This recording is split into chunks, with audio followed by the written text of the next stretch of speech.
Yo, what's up mga brad and sis? I'm Brad Kate Gabatin. Nandito tayo sa Kampaklan, Poblasyon. Ayan na sila ng clean up drive.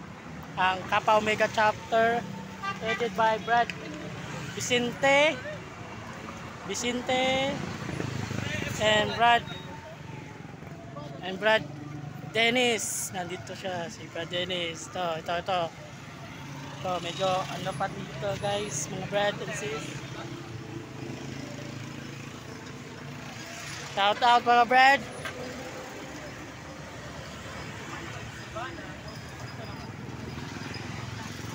First activity ni Brad Vicente bilang GS. Ito yung unang ano niya, clean up drives. Yan. Kanal.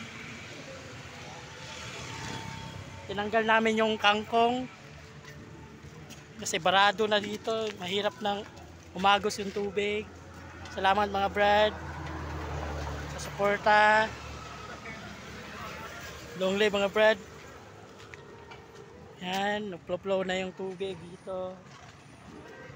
Okay brad, BGS, relax lang oh. BGS ng Kappa Omega chapter, long live brad. So tayo sa mga brad natin dito. Shoutout mga brad. Brad GS, Vicente. Yung label baka baro. Jane. Ako nalimutan ng Jane. Asa na ka Hi Jane. Jane? Hi Jane. Magamata gutom. Kumata gusto bron. Magamata ron. Ato sa karag dahil. Oh. Shoutout ko sa lahat ng mga brad and sis natin dyan. Long live. Dito muna kami.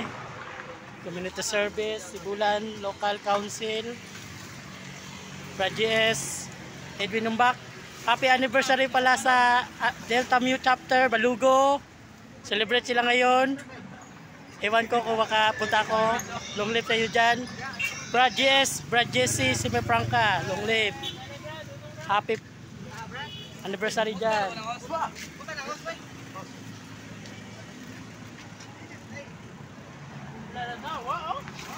Yan mga brad. Barado yung kanal dito.